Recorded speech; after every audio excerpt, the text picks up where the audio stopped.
We were so grateful to receive a large donation from Global Empowerment Mission. Together, Montefiore and Jem, and this amazing woman named Cameron Curtis, was able to get 9 to 10 pallets, which was about 300 to 350 boxes of diapers, wipes, formula, and other essential supplies for our Bronx families and their young babies and toddlers. And we are very, very grateful.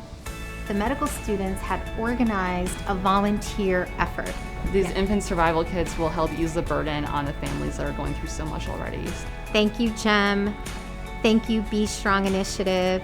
And thank you, Einstein medical students. And a big shout out to FDNY, both in the Bronx and Yonkers.